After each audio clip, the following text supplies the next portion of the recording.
월요일 아침입니다. 새벽 예배에 나오신 여러분, 우리 주님의 이름으로 환영합니다. 우리 이 시간 하나님 앞에 함께 찬양하며 나아가십시다. 예수님이 우리를 부르시는 소리가 있습니다. 그 음성에 우리가 온전히 응답하기를 원하는 마음으로 함께 찬양하며 나아가지요.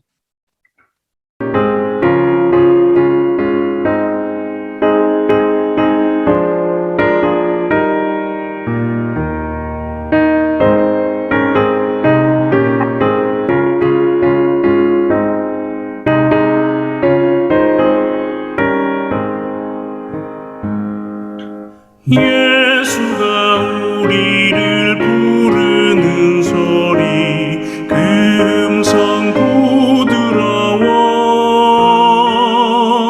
문 앞에 나와서 사면을 보며 우리를 기다리네. 오라 오라,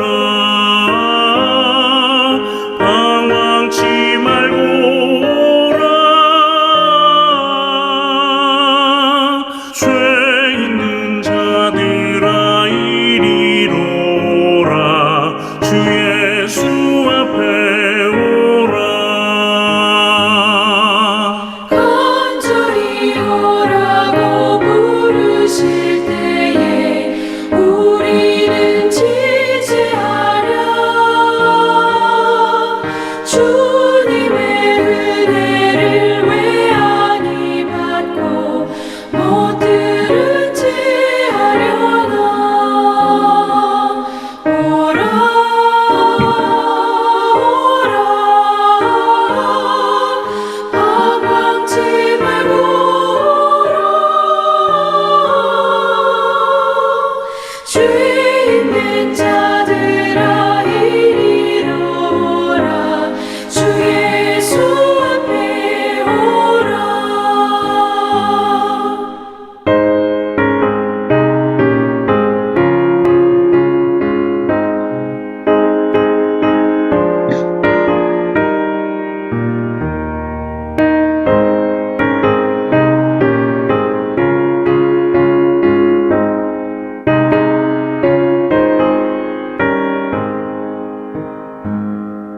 세월이 살같이 빠르게 지나 쾌락이 끝이 나고 사망의 그늘이 너와 내 앞에 둘리며 날이 오네. 오라 오라, 방황치 말고 오라. 죄 있는 자들아 이리로 오라. 주 예수 앞에 오라. 우리를 위하여 예비해 두신 영원한 집이 있어. 죄 많은 세상을 떠나게 될 때 영접해 주시겠네. 오라 오라 오라, 방황치 말고 오라. 죄 있는 자들아 이리로 오라. 주 예수 앞에 오라. 아멘. 이 시간 함께 기도하면서 시작하도록 하겠습니다. 함께 기도하겠습니다. 사랑하는 하나님, 하나님께서 저희들에게 주님의 사랑과 하나님의 은혜를 부어주시니 감사합니다. 어제는 주일은 하나님 앞에 예배하는 날, 주님 앞에 예배할 수 있는 마음도 주시고 삶의 환경도 허락하여 주셨으니 감사합니다. 하나님 앞에 예배했던 저희의 마음이 하나님 그 예배 속에서 우리에게 주셨던 우리 주님의 말씀을 하나님이 붙들고 걸어갈 수 있는 하나님의 사람들이 될 수 있게 하여 주시고, 오늘도 하나님 이 새벽에 우리 각자에게 주시는 우리 주님의 말씀에 귀 기울이고 하나님 그것을 마음에 분명히 붙들고 걸어가 볼 수 있는 하나님의 사람이 될 수 있게 하여 주셔서 하나님이 우리가 어느 순간에도 흘러 내려가지 않을 수 있도록 하나님께서 도우시고 함께 하여 주옵소서. 주님, 오늘의 말씀 속에서 우리가 베드로를 바라볼 것입니다. 베드로를 바라보면서 나를 볼 수 있게 하여 주시고 주님이여 정말 베드로를 향해서 왜 그렇게 했느냐라고 이야기하는 것이 아니라 내가 그 자리에 있어서도 똑같은 일을 하지 않았겠는가라는 그 마음으로 우리 하나님 앞에 좀 더 겸손한 마음을 가져볼 수 있는 시간 될 수 있도록 하나님 도와주옵소서. 모든 말씀 우리 주님 예수님 이름으로 기도드립니다. 아멘. 하나님께서 우리에게 주시는 말씀은 누가복음 22장 54절부터 62절까지의 말씀입니다. 우리 같은 목소리를 한번 읽도록 하겠습니다. 누가복음 22장 54절부터 62절입니다. 함께 읽습니다. 시작. 예수를 잡아 끌고 대제사장의 집으로 들어갈새 베드로가 멀찍이 따라가니라. 사람들이 뜰 가운데 불을 피우고 함께 앉았는지라. 베드로도 그 가운데 앉았더니 한 여종이 베드로의 불빛을 향하여 앉은 것을 보고 주목하여 이르되 이 사람도 그와 함께 있었느니라 하니 베드로가 부인하여 이르되 이 여자여 내가 그를 알지 못하노라 하더라. 조금 후에 다른 사람이 보고 이르되 너도 그 도당이라 하거늘 베드로가 이르되 이 사람아 나는 아니로라 하더라. 1시간쯤 있다가 또 한 사람이 장담하여 이르되 이는 갈릴리 사람이니 참으로 그와 함께 있었느니라. 베드로가 이르되 이 사람아 나는 내가 하는 말을 알지 못하노라고 아직 말하고 있을 때에 닭이 곧 울더라. 주께서 돌이켜 베드로를 보시니 베드로가 주의 말씀 곧 오늘 닭 울기 전에 내가 3번 나를 부인하리라 하심이 생각나서 밖에 나가서 심히 통곡하니라. 아멘. 오늘의 말씀은 예수님께서 잡히시고 난 다음에 일어나는 이야기입니다. 어제의 말씀에서 이 가룟 유다가 이 자기와 함께 그거 했던 이 마음을 먹었던 사람들을 데리고 와서 예수님 이 사람이 예수님이다라는 것을 그들에게 알려주었고 그리고 그 자리에서 예수님께서 체포되는 일이 일어나게 되었습니다. 예수님이 체포되는 상황 가운데에서 이 베드로가 칼을 들어서 그 대제사장의 종의 귀를 쳤다가 결국에 예수님께서 그렇게 하면 안 된다. 그렇게 폭력으로 이루어지는 것이 하나님의 나라가 아니다라는 이야기를 하시면서 그 제사장의 이 종의 귀를 고쳐주셨던 이야기, 그런 이야기들이 어제의 말씀에서 우리가 볼 수 있었던 이야기였습니다. 이렇게 예수님께서 잡히시고 난 다음에 이제 어떤 일이 일어났는가라는 것을 우리들에게 보여주는 말씀이지요. 이들이 예수님을 체포해서 대제사장의 집으로 끌고 갑니다. 그랬더니 베드로는 안전한 거리를 두고 뒤따라가게 되었지요. 사람들이 안뜰 한가운데에서 불을 피우고 둘러앉아서 불을 쬐고 있었습니다. 근데 그때에 불가에 앉았던 여종 하나가 베드로의 얼굴이 불에 비치자 그를 알아보고 그에게 이야기합니다. 이 사람도 바로 저자와 함께 있었어요. 그랬더니 베드로가 부인합니다. 여자여 나는 그를 알지도 못한다 라고 이야기하죠. 조금 후에 또 다른 사람이 베드로를 알아보고 이야기를 합니다. 내가 분명히 아는데 너도 저 사람과 한패다. 그랬더니 베드로가 딱 잡아댑니다. 이 사람아 내가 아니라고 아까도 말하지 않았어 라고 이야기를 하지요. 1시간쯤 후에 또 다른 사람이 아주 단호한 목소리로 말합니다. 이 사람은 저자와 함께 있었던 것이 틀림없소. 갈릴리 사람이라는 표시가 이 사람의 온몸에 새겨져 있지 않소. 베드로가 말합니다. 이보시오. 나는 당신이 무슨 말을 하는지 잘 모르겠소. 바로 그때에 베드로가 마지막 말을 끝마치기도 전에 수탉이 웁니다. 그때 예수님이 베드로를 고개를 돌려서 베드로를 바라보게 되었지요. 베드로는 그때에 수탉이 울기 전에 내가 나를 3번 부인할 것이다 라고 말씀하셨던 예수님의 말씀이 생각이 납니다. 그리고는 그 말씀으로 인해서 밖에 나가서 하염없이 울고 또 울게 되었지요. 저는 오늘의 이 말씀이 성경 속에서 나타나는 스토리 중에서 가장 슬픈 스토리 중에 하나가 아닐까라고 생각을 합니다. 예전에 저는 이 말씀을 읽을 때마다 참 많이 울었다. 그런 경험이 있었던 그런 말씀입니다. 가장 예수님을 열심히 따랐던 제자, 뭐 눈치도 없고 먼저 나서기를 좋아하고 그런 것들, 그런 이 성향들이 베드로 안에 있기는 했었지만 그렇기 때문에 오히려 더 예수님을 더 열심히 쫓아다녔던 이 예수님을 가장 사랑했던 제자 베드로가 자기의 선생님인 예수님을 부인하는 장면이 바로 오늘의 장면입니다. 누가는 오늘의 말씀에서 베드로가 예수님을 멀찍이 따라갔다라고 이야기를 합니다. 이 멀찍이라는 단어 자체가 너무나 슬픈 단어가 아닙니까, 여러분? 베드로는 늘상 예수님과 가장 가까이 있는 사람이었습니다. 언제나 예수님 옆에서 어떨 때는 눈치 없는 이야기도 하기도 했었지만 어쨌든 예수님의 가장 가까운 곳에 있었던 제자가 바로 베드로였었지요. 그런데 이제는 베드로가 여차하면 도망갈 수 있을 만한 거리를 두고 따라가고 있는 겁니다. 이것을 뭐라고 표현을 할 수도 있나 하면 안전한 거리라고 표현을 할 수도 있습니다. 그렇죠? 어떤 일이 무슨 일만 생기면 내가 여차하면 도망가겠다라는 그런 거리를 지키면서 쫓아가는 베드로. 이런 베드로의 모습이 참 낯설지 않습니까? 저는 이 멀찍이라는 단어만 봐도 제 마음이 굉장히 미어지는 것을 경험하게 됩니다. 이렇게 안전한 거리를 두고 예수님을 쫓아가는 베드로였지만 그래서 이 한심한 사람아 라고 이야기할 수 있겠지만 사실은 생각해보면 베드로는 다른 제자들보다는 훨씬 더 나은 셈이었습니다. 왜냐하면 다른 제자들은 다 이미 도망가 버렸거든요. 저도 그 상황에 있었다면 어떻게 했을까라고 생각을 해봅니다.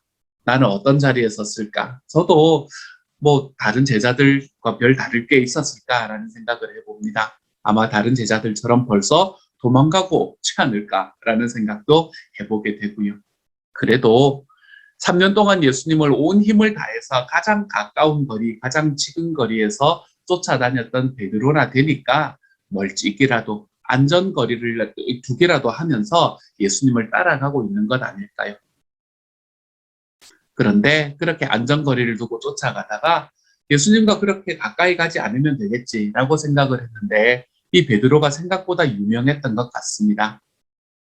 베드로가 그때가 날씨가 좀 추웠는지 밤에 불이 피워져 있었고 그리고 그 불을 쬐러 이렇게 가서 그 불가로 들어갔었는데 그 숯불가에 모인 사람들 틈에 있다가 그가 예수님과 함께 있었던 것을 알아보았던 여종으로부터 예상치 못한 공격을 받습니다. 그 여종이 뭐라고 이야기하나 하면 이 사람도 저자와 함께 있었어 라고 이야기하는 겁니다. 그리고 베드로는 이 여종을 향해서 황급히 자기는 그런 일이 없다고, 자기는 그 사람을 알지 못한다고 부인할 수밖에 없습니다. 바로 얼마 전에는 칼을 들고 맞설 정도로 그렇게 대담하고 담대했던 그였지만 홀로 남겨진 그는 그만큼 약해져 있었습니다. 사람이 홀로 된다라는 것이 사람을 이처럼 약하게 만드는구나 라는 생각을 하게 만드는 그런 말씀이에요. 2번 더 비슷한 질문을 받았고 2번 더 비슷한 대답을 합니다. 그리고 달기 울었지요. 예수님께서 말씀하신 그대로 이루어지는 것을 그는 그때에서야 알게 되었을 겁니다. 저는 이 장면을 보면서 2가지의 마음이 들었습니다. 먼저 첫 번째로 사람이 홀로 있고 외롭게 되면 약해지는구나 라는 것을 너무 당연한 이야기지만 베드로의 이야기를 통해서 알게 되었습니다. 혼자 있는 것이 편하다라고 이야기하는 시대, 우리는 그런 시대를 살아가고 있는 것 같습니다. 혼자 있는 것은 편할 수 있습니다. 하지만 혼자 있을 때는 약합니다. 우리는 외로울 수밖에 없어요. 그것이 외로운 것을 내가 느끼지 않게 하기 위해서 참 여러 가지를 하겠지만 그럼에도 하나님께서는 사람을 공동체를 이루어가는 이 존재로 만들어내셨기 때문에 홀로 있을 때는 외로울 수밖에 없습니다. 그렇기 때문에 홀로 있을 때는 약해져요. 예수님과 함께 있고 자기와 함께 있는 제자들과 같이 있었을 때 베드로는 그 많은 사람들이 이 몽둥이를 들고 칼을 들고 예수님을 잡으러 왔지만 그곳에서 담대하게 칼을 빼서 그 제사장의 종의 귀를 내리칠 정도로 그것이 잘 되었느냐 잘못되었느냐를 떠나서요. 그 정도로 그는 용기가 있는 사람이 될 수 있었지요.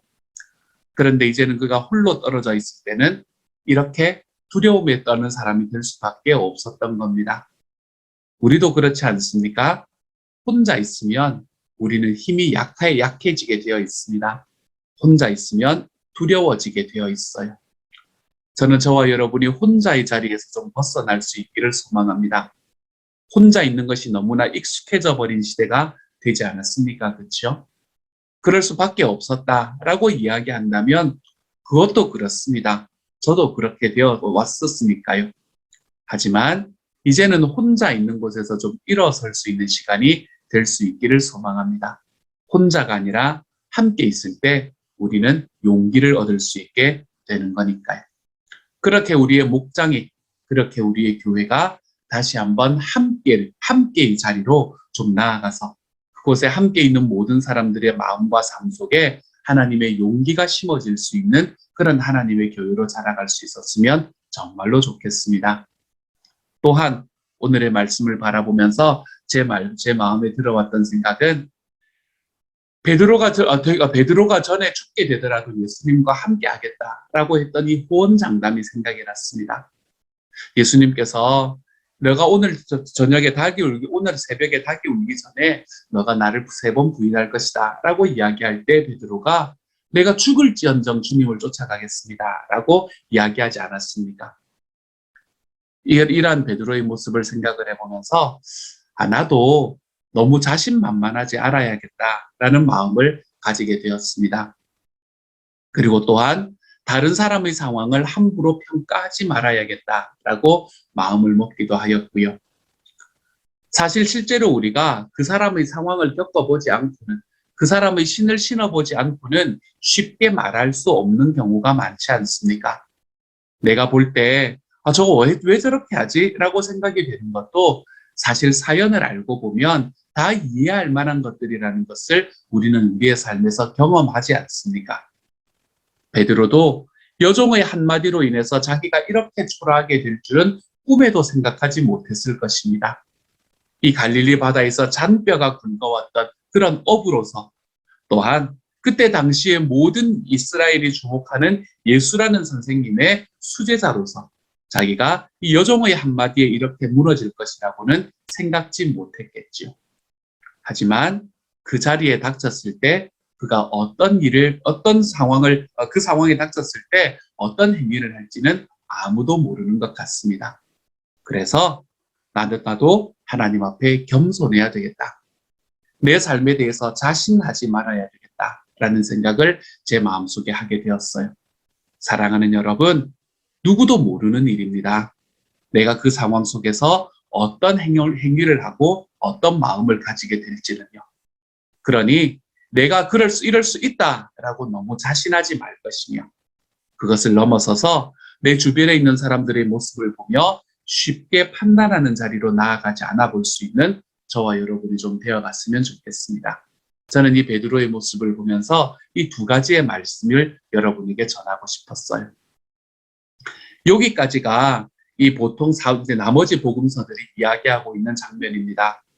굉장히 슬픈 장면이지만 이 장면은 모든 복음서에 기록되어 있는 장면이에요. 그만큼 중요하다는 이야기였겠죠.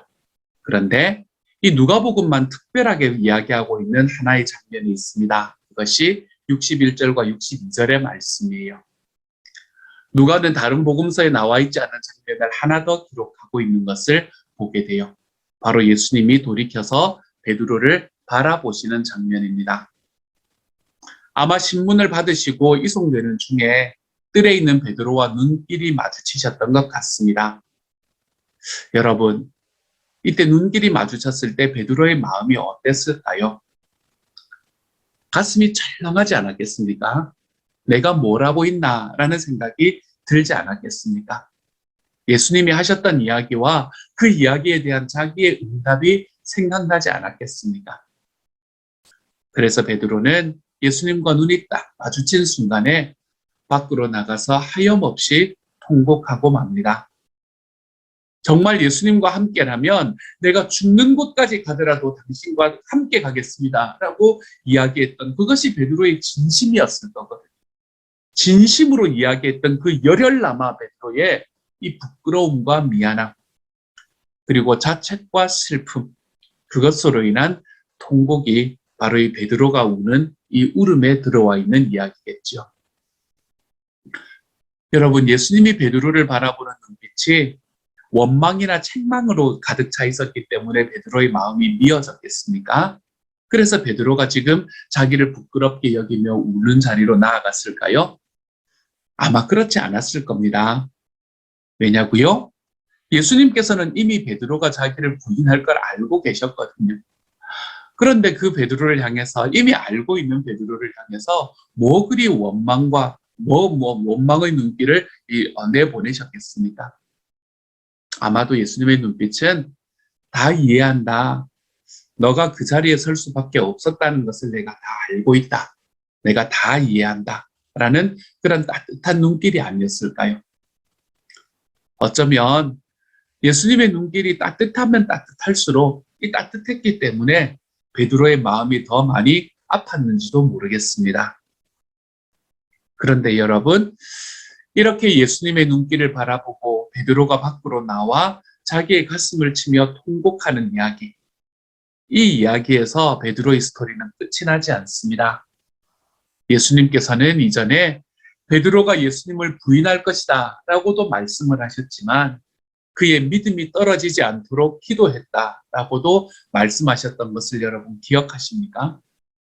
예수님은 베드로가 부인하실 것을 아셨습니다. 그래서 너가 부인할 것이다 라고 이야기를 하시기도 하셨지만 내가 그런 너를 위해서 기도하겠다 라고 이야기하시는, 내가 기도하고 있다 라고 이야기하시는 것도 예수님의 말씀이었지요. 이 두 가지의 말씀이 오늘의 이야기에서 함께 이루어지고 있는 것입니다. 베드로는 잠시 두려움에 빠져 예수님을 부인하는 자리로 나아갑니다. 그렇지만 동일한 베드로는 예수님이 부활하신 후에 그것이 회복되어서 그 마음과 삶의 자세가 다시 회복되어서 담대하게 복음을 선포하는 사람으로 변화되어 갔지요. 그러한 그의 사역으로 교회가 든든히 세워지는 것을 우리는 사도행전의 말씀을 통해서 볼 수 있지 않습니까? 베드로의 이야기는 여기에서 시작이었습니다. 무엇 때문에 시작이 될 수 있었나요? 예수님의 그 사랑 어린 따뜻한 눈빛. 내가 너를 안다. 내가 너를 이해한다. 괜찮다. 내가 이미 알고 있었고 너에게 말하지 않았느냐. 하지만 내가 그런 너를 위해서 기도하고 있다. 라고 이야기하시는 이 예수님의 이 따뜻한 눈빛으로 인해 베드로의 삶은 새로운 삶으로 변화될 수 있게 되었던 것이지요. 사랑이 사람을 변화시키는, 기도가 사람을 변화시키는 대표적인 모습이 바로 오늘의 장면이라고 할 수 있습니다. 사랑하는 여러분, 혹시 여러분은 지금 예수님을 멀찍이서 따라가고 있지는 않습니까? 안전한 거리를 두고 내가 좀 이상하다 하면 언제나 도망갈 수 있는 안전한 거리를 두고 쫓아가고 있지는 않습니까? 우리의 삶 속에서 가끔씩은 예수님을 부인하고 계시지는 않나요? 그것 때문에 예수님 앞에서 부끄럽고 슬퍼하는 그런 자리에 나아가고 있지는 않습니까? 하지만 베드로의 이야기가 여기서 끝나지 않았듯 저와 여러분의 이야기도 거기서 끝이 나지 않습니다. 우리의 연약함과 부족함에도 불구하고 예수님은 우리를 여전히 사랑하시기 때문입니다. 그리고 우리는 그분의 사랑으로 인해서 회복될 것입니다. 예수님의 사랑은 그만큼 넓고 그만큼 깊습니다. 이 예수님의 넓고 깊은 사랑이 저와 여러분의 삶에 좀 깊이 경험될 수 있는 오늘 하루가 되어 가시기를 우리 주님의 이름으로 축복합니다. 이 시간 우리 함께 하나님 앞에 말씀 응답해서 한번 기도하며 나아가십시다. 말씀 응답해서 이 시간 같은 목소리와 같이 한번 기도하며 나아갑니다. 함께 기도하죠. 사랑하는 주님, 사랑하는 하나님, 하나님께서 은혜와 하나님의 능력을 보여주시니 감사합니다. 주님, 때로 주님을 부인하고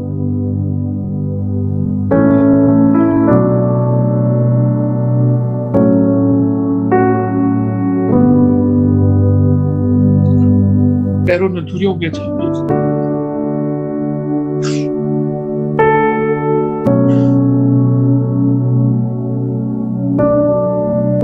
그러한 모습 속에서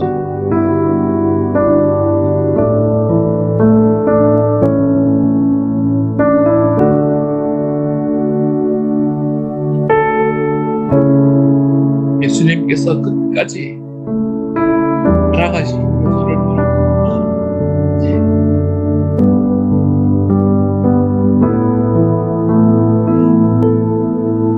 그것이 제 삶의 살아가는 소명입니다.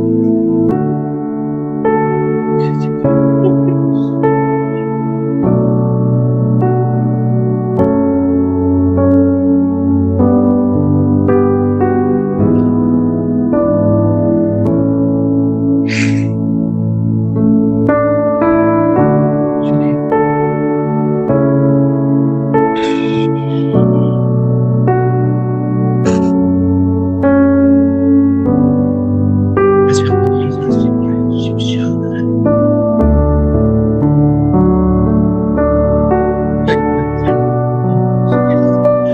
하나님, 주님을 부인하고 하나님, 하나님 우리가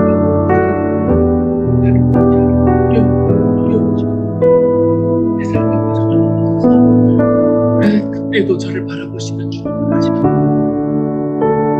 주님은 다시 한번 바라보시고 하나님의 사람이 될 수 있는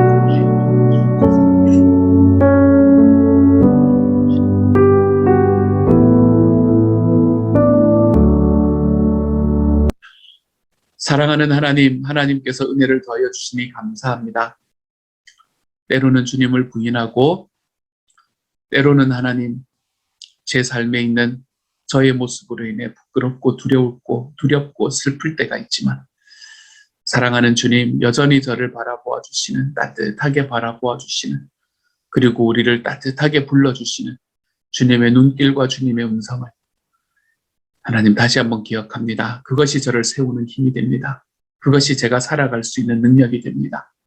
사랑하는 주님께서 은혜 더하여 주셔서 오늘 하루도 우리가 이 주님의 눈길에 우리의 눈길을 둘 수 있게 하여 주시고 이 주님의 사랑이 우리의 마음속에 경험되게 하여 주셔서 두려움이 아니라 우리 예수님께서 우리에게 주시는 담대함으로 오늘 하루를 살아가 볼 수 있는 하나님의 사람이 다 될 수 있도록 주여 도우시고 함께 하여 주옵소서. 모든 말씀 우리 주님 예수님 이름으로 기도드립니다. 아멘.